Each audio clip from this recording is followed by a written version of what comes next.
là, je voulais remercier très chaleureusement Julien Drey, qu'on ne présente plus. Et bon déjà, bonjour, merci à tous. Ce que je dis souvent en préambule, c'est que c'est vrai que le titre c'est l'arnaque du rap et l'arnaque de l'antiracisme, mais c'est quand même bien de faire quelques nuances. Alors c'est vrai que le terme générique rap, c'est pour essayer d'avoir un maximum de personnes et pour qu'on sache de quoi on parle, mais en vérité, lorsqu'on parle du rap, on parle surtout du rap game, comme je dis souvent, c'est-à-dire le rap qu'on nous a vendu, le rap de maison de disques, le rap de Skyrock, etc. Donc on ne parle pas du rap indépendant qui est fait majoritairement par des honnêtes gens, des gens qui ont une passion et qui pensent essayer de changer les choses à travers ce procédé. D'ailleurs même, comme je dis souvent, le rap existe. Le rap que l'on connaît nous, c'est le rap de Sugar Hill Gang qui existe depuis 1978, c'est-à-dire le rap de boîte de nuit.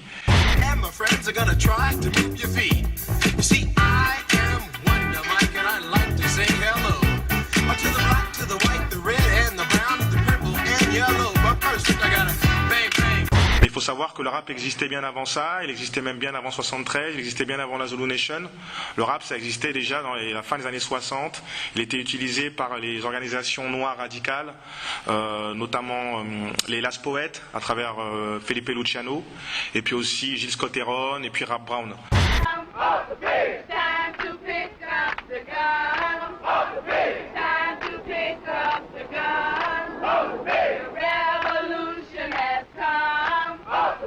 Their eyes, death is their prize, death is their prize. Peace will arise, destroy the lies, destroy. So he became G.I. Joe, a human gun made and manufactured in the United Snakes of America. Time after time after time, people in the bottom. There's people living at the bottom. Listen to me. See that sister, her shop was fine. She's buying a ticket wine in the bottom.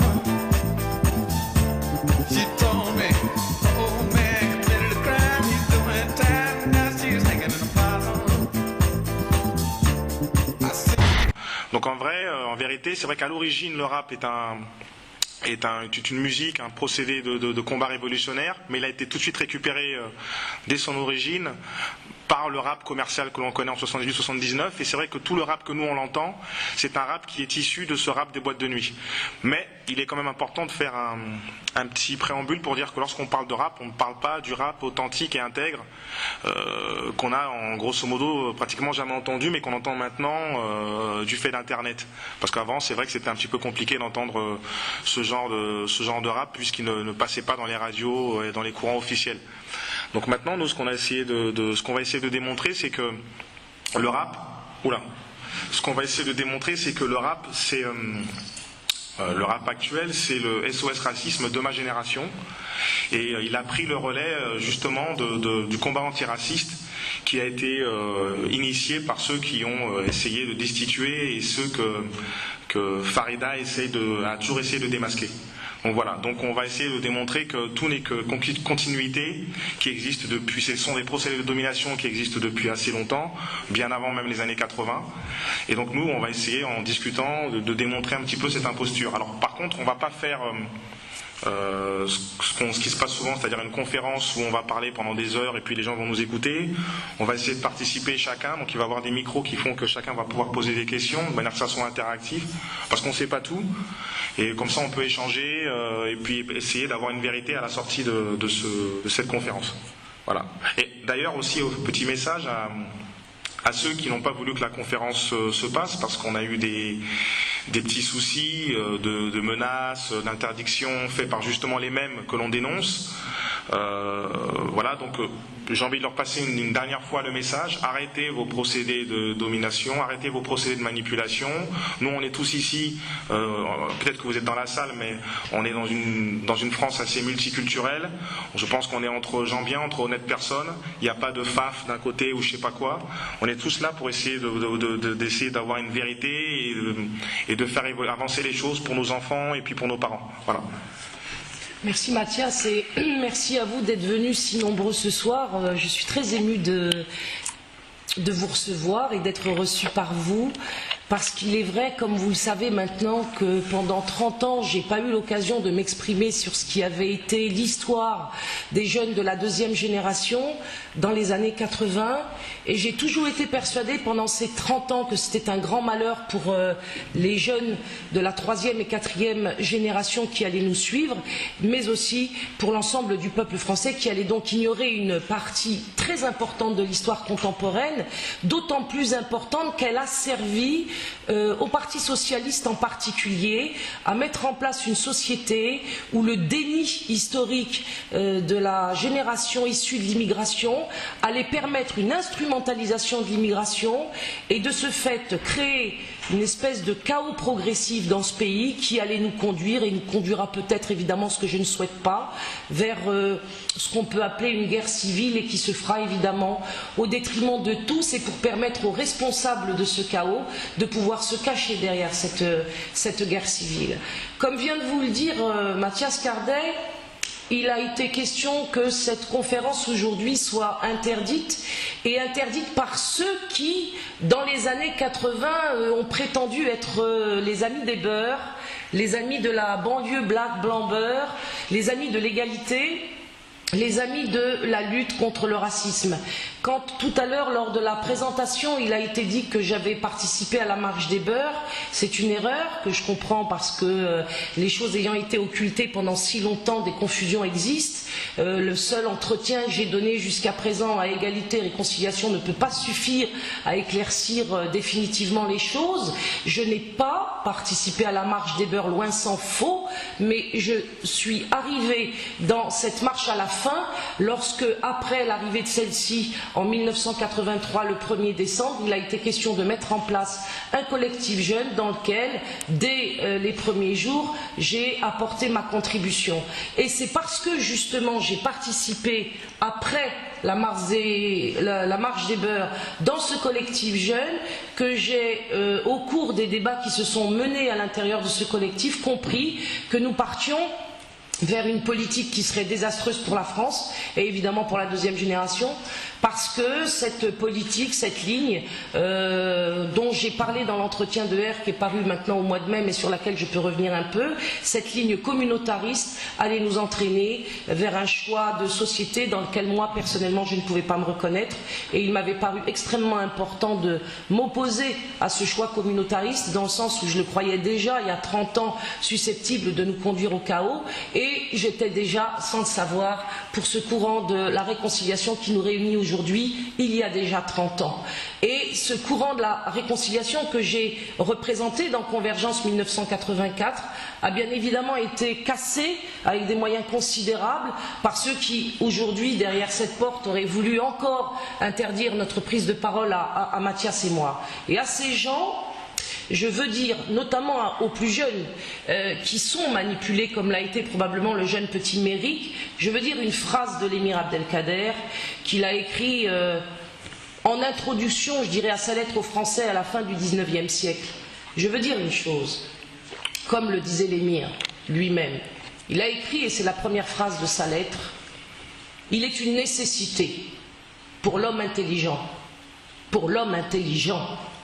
de considérer la parole prononcée et non celui qui l'a dite. Et lorsqu'on comprendra en France vraiment cette parole de l'émir Abdelkader et qu'on la réalisera pour ce qu'elle signifie profondément, on en finira avec ces procès et ces diabolisations personnalisées qui permettent finalement qu'une seule chose, c'est d'empêcher la vérité d'émerger. Je vous remercie encore de votre présence et comme vous l'a proposé Mathias, avec lui, je vous propose d'engager le débat. Voilà, donc déjà, avant qu'on... C'est important de savoir ma thèse, en fait, notre thèse sur l'antiracisme. Pourquoi l'antiracisme c'est une arnaque? Parce que c'est vrai qu'a priori...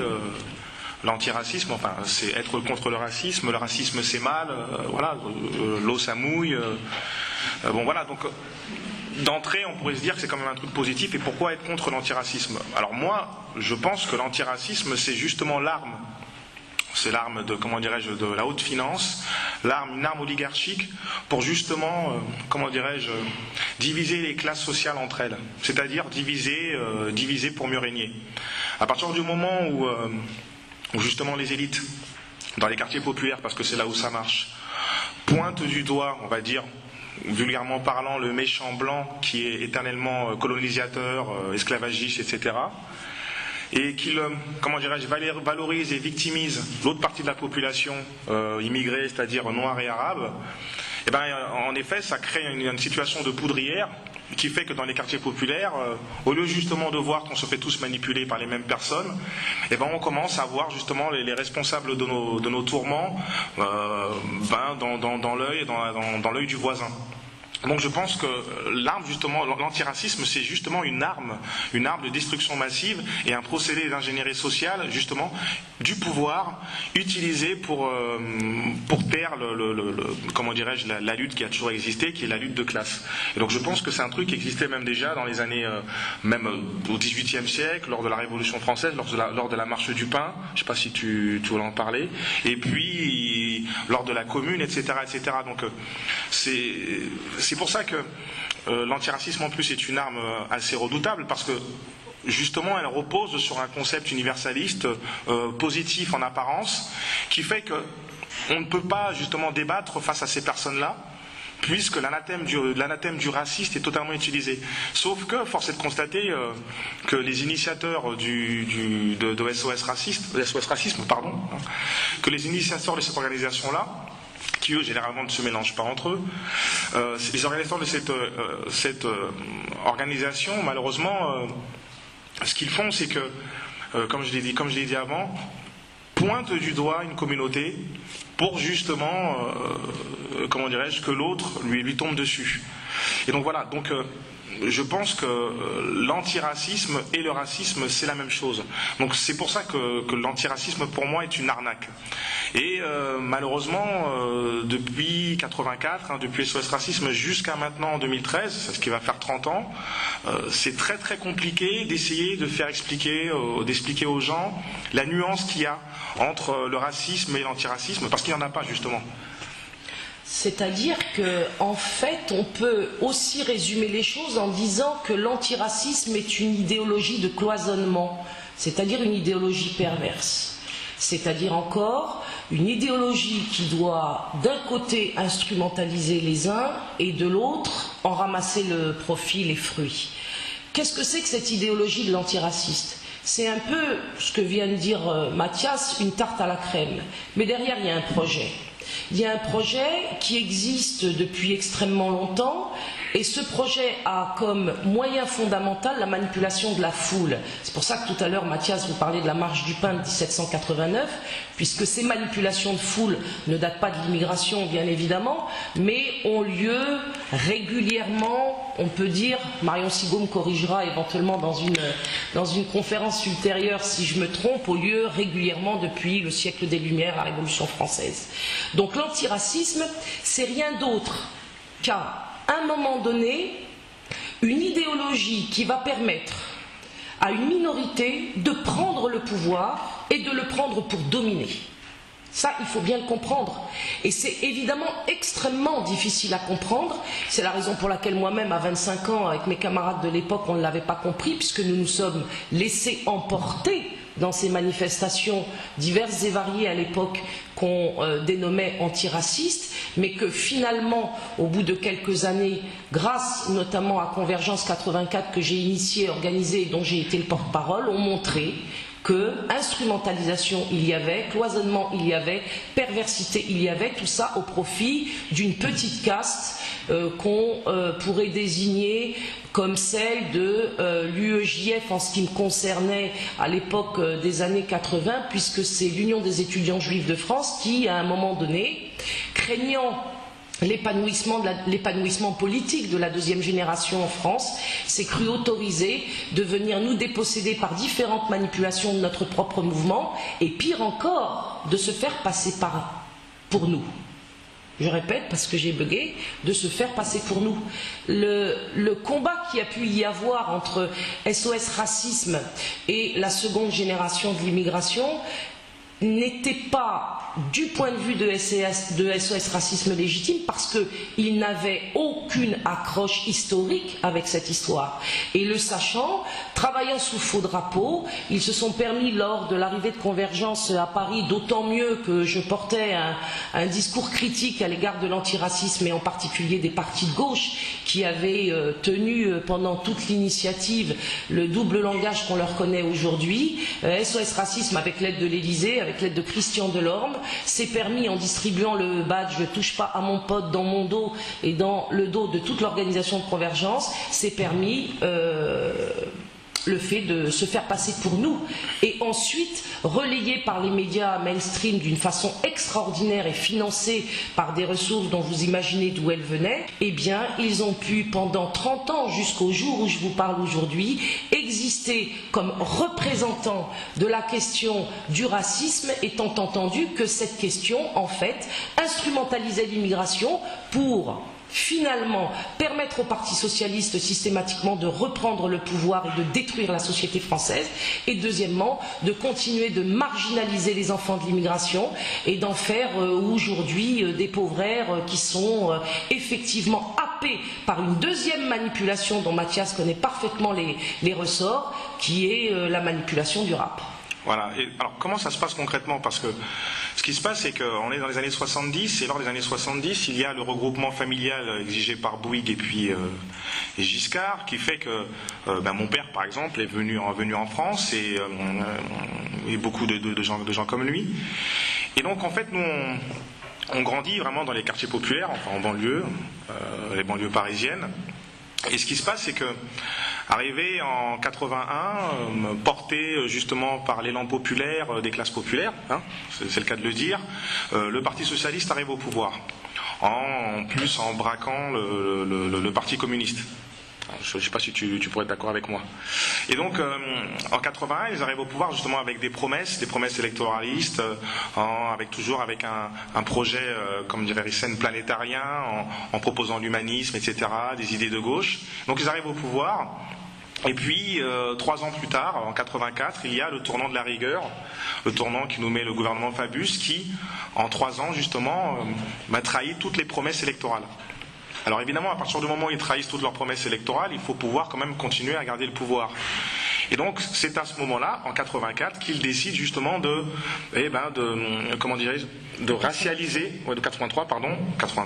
de racialiser les conflits sociaux, de sociétaliser la situation dramatique dans la France, ce qui fait que à partir du moment où dans les classes populaires, les gens commençaient à se poser des questions sur justement les promesses économiques, etc., le Parti socialiste va mettre sur la table des nouvelles problématiques qui seront basées essentiellement sur des problèmes, comment dirais-je, racialistes, le méchant blanc, le gentil noir, le gentil arabe, le touche pas à mon pote, toujours avec l'imagerie un petit peu qu'on pourrait retrouver de l'étoile jaune.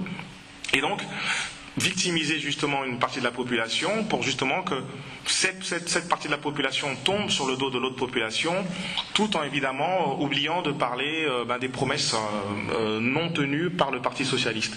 Donc l'enjeu c'est ça. L'enjeu c'est vraiment, ils ne sont pas vraiment dans une logique d'entrée, ce n'est pas un projet de racialiser la situation, c'est juste de l'ingénierie sociale, c'est-à-dire en fonction des événements, en fonction de la situation, on est en 84, on se dit, voilà, comment est-ce qu'on pourrait essayer de noyer le poisson, comme on peut dire grosso modo, comment est-ce qu'on pourrait diviser pour mieux régner, c'est justement de racialiser justement la situation sociale, pour empêcher que la lutte soit verticale, mais l'horizontaliser, de manière à ce que les pauvres se tapent sur la gueule entre eux. Voilà, et en évitant que toutes les vraies questions soient posées par le peuple notamment, de manière horizontale et de manière verticale. Le peuple est tout à fait en mesure, compte tenu des difficultés qu'il rencontre tous les jours, de dire, dans ce domaine-là, on ne comprend pas ce qui se passe. Effectivement, comme le dit Mathias, des promesses ont été formulées, n'ont pas été tenues, et exiger des comptes à partir de là. Toutes les questions qui intéressent le peuple dans les années 83 ont été totalement édulcorées et disparues derrière le tsunami de la marche des beurs en 83.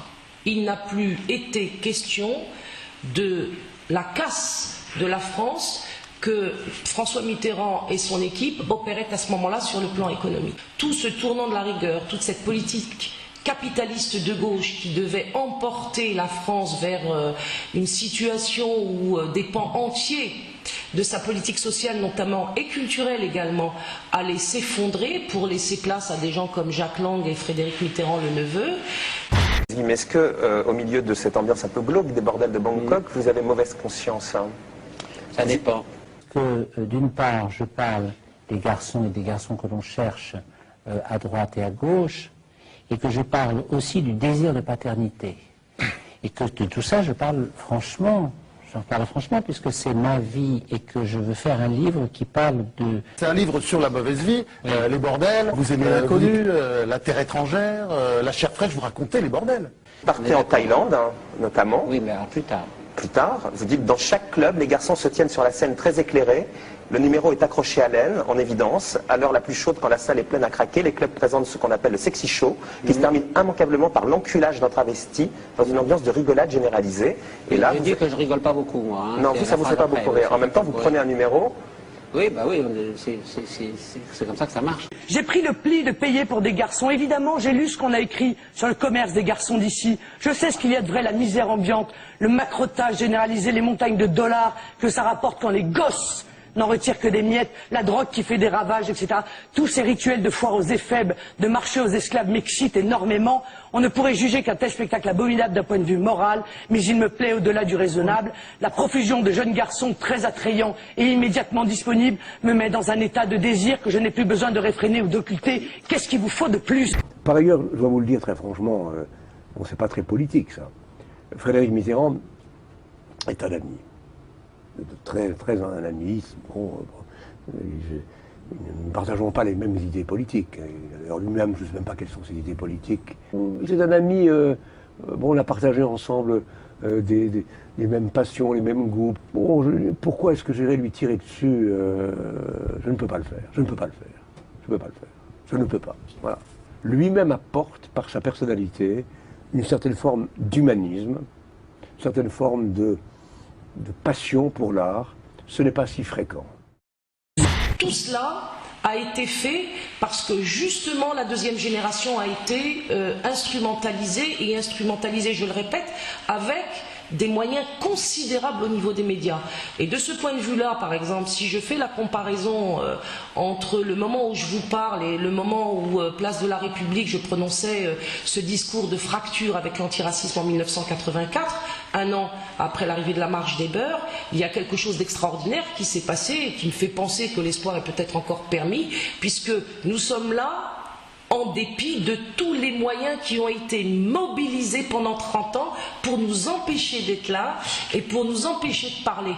Et de ce point de vue-là, je pense que tous les espoirs sont permis dès lors que, je le dis encore une fois, il m'arrivera de le répéter dans de nombreuses conférences qui sont programmées, il ne faut pas avoir peur.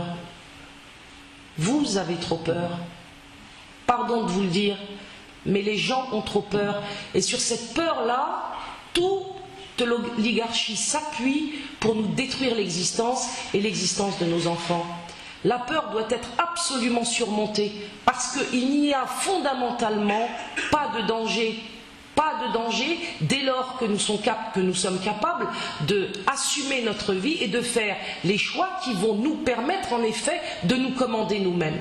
Des regroupements sont possibles, des solutions sont envisageables, mais la peur qui aujourd'hui saisit le cœur et le ventre des citoyens en France commet des dégâts absolument considérables. Et je suis venue ici ce soir à Bordeaux avec Mathias pour vous dire, regardez, nous n'avons pas peur. Nous n'avons pas peur et nous vous appelons à cesser d'avoir peur. Alors, cela dit, le racisme existait quand même.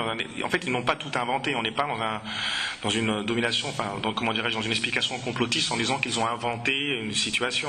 Il y avait effectivement du racisme dans les années 70 et début des années 80, mais un racisme qui peut s'expliquer uniquement de manière anthropologique, naturelle, à partir du moment où il y a une telle arrivée massive d'une immigration non contrôlée dans un endroit quelconque. Vous pouvez prendre une banlieue parisienne, ou une banlieue marocaine, ou une banlieue camerounaise. marseillaise, on aura toujours les mêmes soucis lorsqu'il y a une arrivée de migrants.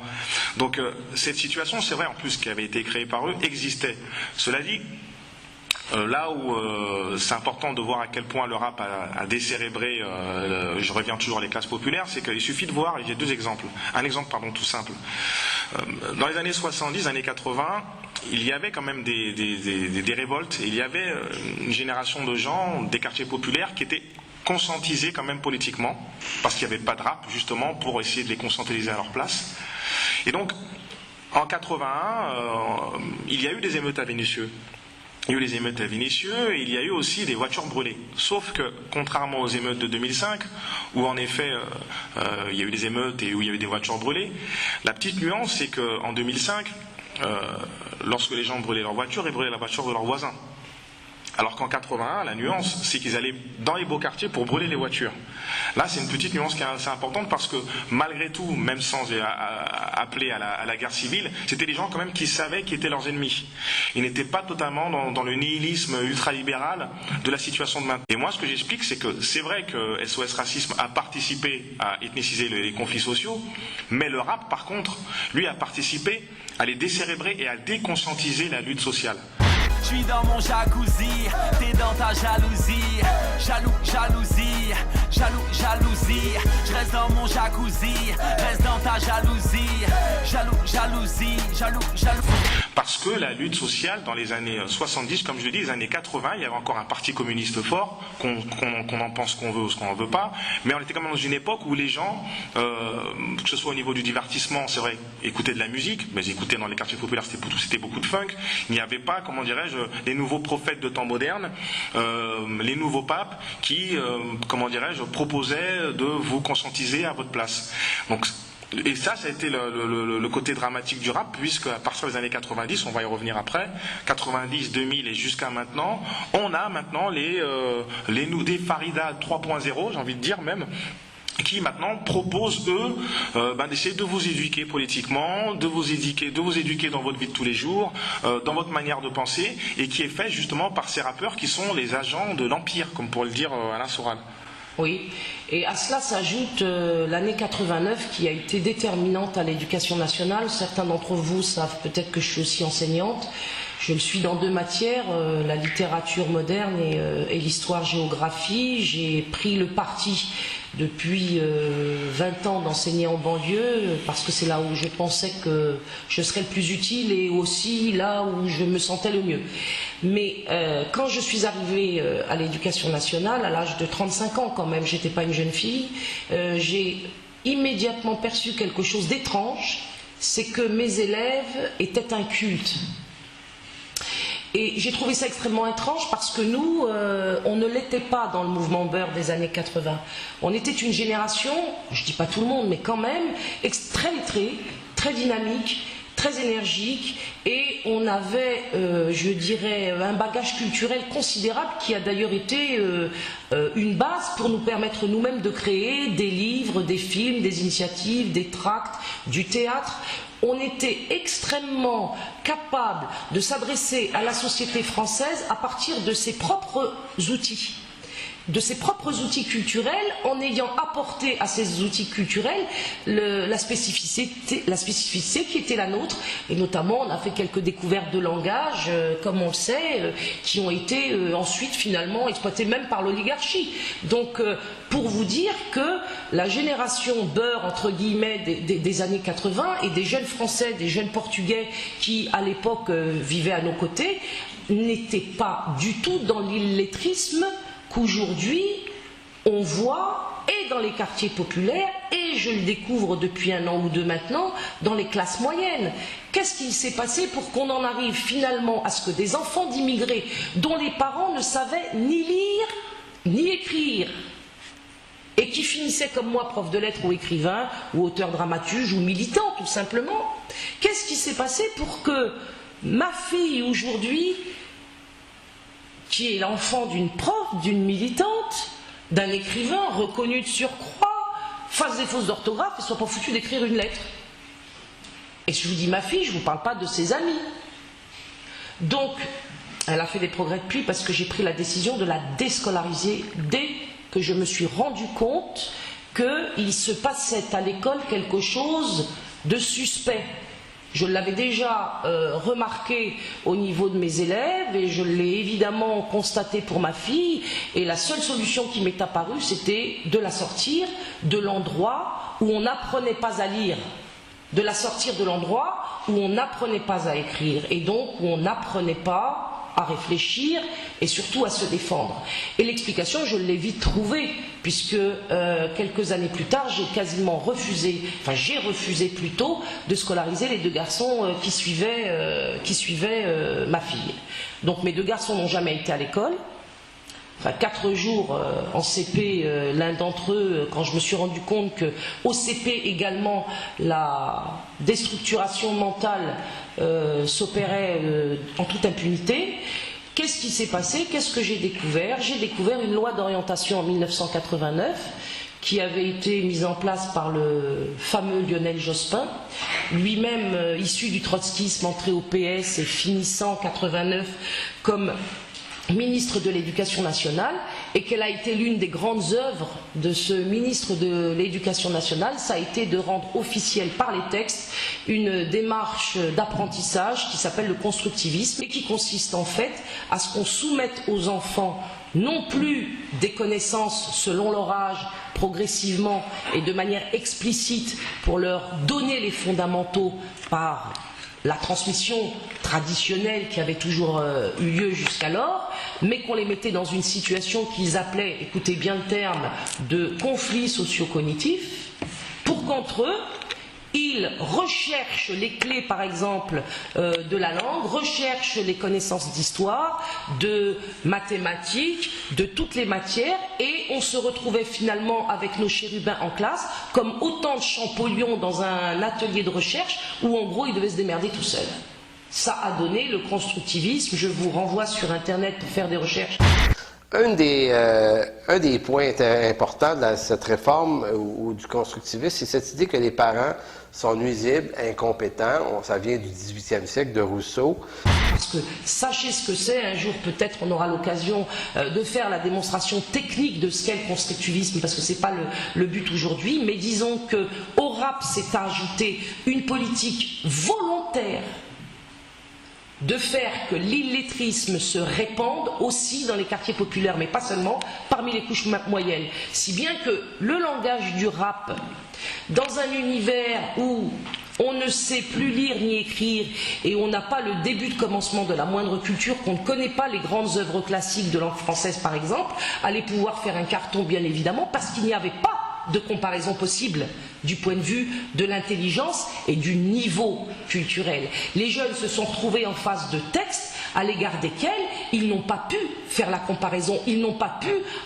au préalable goûter à d'autres textes qui leur auraient permis justement de se dire « Oh, oh, mais là, nique ta mère, c'est quand même pas la phrase avec laquelle je vais construire ma vie. » Parce qu'on les avait coupés de tous les grands auteurs français, comme ça avait été le cas d'ailleurs dans l'école de l'indigénat pendant la colonisation d'Algérie. Le projet il a été exactement le même dès lors que l'immigration de masse dont vous a parlé tout à l'heure Mathias est venu s'installer par les voies de l'oligarchie toujours en France, et on a fait l'école de l'indigénat, on l'a mis en place, et pas tout simplement dans l'Hexagone, dans les banlieues, pour que des Farida Belboul et des Mathias Cardet, on n'en voit pas naître trop, voire même pas du tout. Et le rap, l'illettrisme, la démolition de la structuration des jeunes des quartiers populaires, notamment au sein du mouvement Beurre, permet aujourd'hui de nous trouver dans la situation que vous connaissez tous et qu'on peut décrire en un mot comme celle étant le chaos.